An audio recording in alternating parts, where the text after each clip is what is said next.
Over the past 10 days, I have attended 3 Veterans Day programs. Went to the one at the high school. I've been there a couple or 3 times in the past. I went to the elementary school program, and that was the first time that I have been to that program. Very, very nice program they do there. And then on Tuesday, I went to our community service that we have out on the square. And in all of those, I was reminded again of the service and the incredible sacrifice that had been given by so many. And not just in the past, but there's a lot of sacrifice being given right now by many people. And I heard stories, and I know that you heard them too, stories of men and women in the service and what they went through in war. The actual hell and the suffering and the misery and the fear that those people endured. And we also heard stories of people who had to have their stories told by somebody else because those people did not come home alive to tell their story. And it just made me think about how fortunate we are in this country. And at the high school program, they showed a video of these military moms and dads coming home and being reunited with their young children after what has probably been several months and probably in some cases more than a year.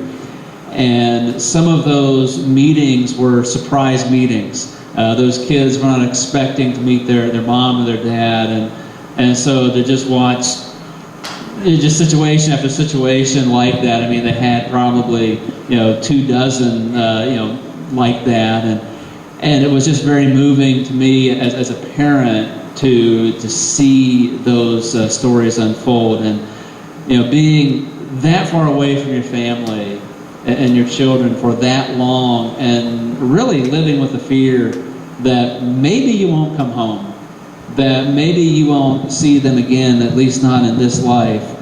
That would be incredibly stressful to live with, not just for the person in the military, but for their family back home. And so we really do owe a lot of thanks to those people who have served and those ones that are serving right now. In fact, when I was giving the prayer, it came to my mind that I did forget something. We recognize our veterans, and we did a recognition of our veterans who have passed on, but I didn't think to ask, are there people here that have a loved one serving in the military right now? If so, could you stand up and represent those people? Because I know that there are some that have relatives in military service right now. God, maybe I'm wrong on that. Okay. Well, anyway, missed that one. But anyway, we still owe those people a lot of thanks for what they do. And I want you to think for a minute here about the benefits that you receive and the benefit that our nation receives because of our freedom. I want you to think about that a little bit.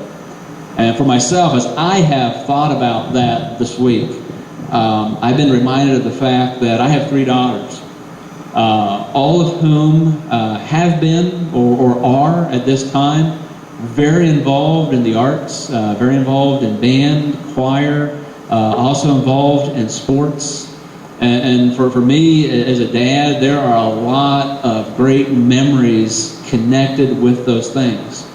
But in many parts of the world, my daughters would not have had that kind of opportunity that they have right now. I also have one daughter in college. I have another soon to be. It's kind of hard to think about that, but it's true. And they have the freedom to make choices with their life that they want to. They have the freedom to go to college. They have the freedom to choose a career they want. They have the freedom to be as they want to. They have the freedom to go and do as they feel God is leading them to do. And in a lot of places in our world, my daughters would not have had those opportunities. You think about our boys football team. It's been a great experience, a great ride, and all that they've been getting to do. In a lot of places in this world, they wouldn't have had that opportunity. I mean, you wouldn't have had the fun of going and watching them last night and And yeah, that was a tough loss, but you wouldn't have had the opportunity of experiencing that. On Tuesday, down at the square, during the Veterans Program, there was a little boy about 1 year old just roaming around, and just as happy as can be. And he was just learning to walk, and he was doing pretty good at it, and you could tell he was giving his parents a pretty good run for their money. And as we're honoring these veterans and hearing stories about them, I thought, down through the generations, men and women have risked their lives and died so this little guy toddling around here on the square can grow up in a country where he's free to make choices. Obviously within reason, but this guy's free. And so many other kids like him, they're free and they've got their personal liberties and their rights. But in so many places in the world, people don't have that. And we don't, unfortunately, we don't appreciate that enough, I'm afraid, in this country. So, people living under dictators, people living under terror, they are not free. To have every facet of your life controlled by the powers that be, we can't imagine what that's like. And those people, they cannot vote. They cannot choose their leaders. And we complain about our leaders a lot, but something? We have the right to vote. And we have the right to change our leaders if we so choose. And we hear stats every year about voter turnout and the percentage of people that actually come out and vote. And that's pretty sad. But think about the fact that we have the right and the freedom to do so, and so many people do not. We have the right to choose our own leaders. People who are living under ISIS, they are not free. If you have a different religious view, whether that be Christian or anything else, you're going to be killed. And those people that try to stand against them, they are beheaded and their heads are put on display. I mean, could you imagine going through the square of your town and seeing that on display and living under that kind of tyranny? Women in those kind of places are considered property, and they're forced into marriages. And young boys are indoctrinated to think in terms of hate and dominance over other people. And when I see things like that around the world, it makes me very thankful for the freedom that we have here in this country, and it shows us that freedom is worth fighting for, and freedom is worth sacrificing for. And you've heard this said before, but freedom isn't free. And so again, we thank those people who have fought and are fighting to defend it. Now, this nation, I could say a lot. I'm going to drop part of my message here, but I can say a lot about what I think. But anyway, this nation that we live in is far from perfect. I mean, we are not a perfect land, but we were built on freedom. And freedom of religion is a central part of that. Our Pledge of Allegiance says, we said it just a little while ago, one nation under God, indivisible, with liberty and justice for all. Liberty and freedom and justice, those are sacred things. God gave us. God gave you freedom.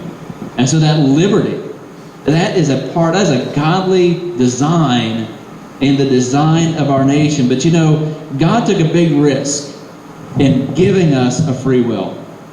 God took the risk that we wouldn't always love Him as we should.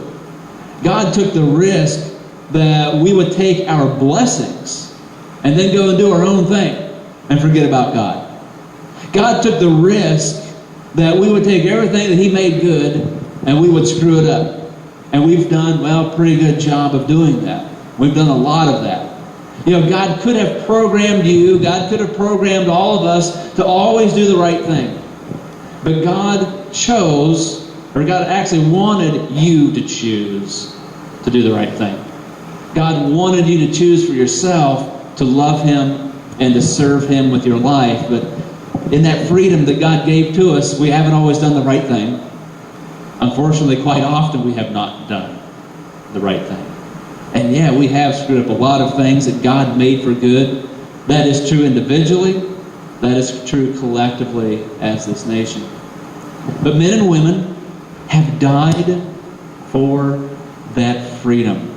And Tuesday, during the service down the square. There were just some situations as we were sitting there, or not sitting there, but standing there going through the service, people driving around the square, and I thought they could have been a lot quieter with their vehicles than they were. And actually one of those situations happened when we were all doing the Pledge of Allegiance, and I'm like, really? I mean, you can't see what we're doing here and just hold it down when you're driving by here. But then I thought, well, a lot of people, they've died so that person can have their freedom to drive by the square when, rather loud when we are holding our service. I mean, I guess, they are free to do that. We may not like what everybody does with their freedom, but we are free. And God does not like everything that we do with our freedom, but God still gives us that freedom. But fortunately, this is the good news. God isn't the God that gives us freedom and then drops us as soon as we make bad choices. In Jeremiah 31, chapter 31, verse 3, God says, I have loved you with an everlasting love. I have drawn you with unfailing kindness. God said here, everlasting love. That means that there is nothing that is going to cancel God's love for you. There is nothing that you can do that's so bad that's going to make God stop loving you. And there's no one's opinion of you that is going to sway God's opinion of you. You get that? I mean, a lot of times we get worried about other people's opinions of us, and that's not something to totally ignore, but no one's opinion of you is going to sway how God feels about you. God's love is everlasting. And God says that to every person, and God says that to this nation. In 1 Chronicles chapter 7, God says again, if my people who are called by my name will humble themselves and pray and seek my face and turn from their wicked ways, then I will hear from heaven and I will forgive them of their sin and heal their land. God is waiting with open arms for this nation to just turn back to Him. And when we do that, and if we do that as a whole, and I know there's a lot of people reaching out to God, I know there's a lot of Christians, but when we as a nation reach out to God and start to seek His ways, then healing will come. Because it's the other ways that we get into in life that lead us to destruction. When we get away from God, that brings a lack of peace because we're, screwing things up that God intended to be good. But when we turn our hearts back to God and seek the Lord and start living by His ways, by His wisdom, by His justice and His righteousness, then just by the very nature of that, God brings healing into our lands. And that is something that I think that happens one person at a time. As one person at a time just keeps turning their heart back to God, God heals people, God heals families, and there are so many families in our nation that need healing.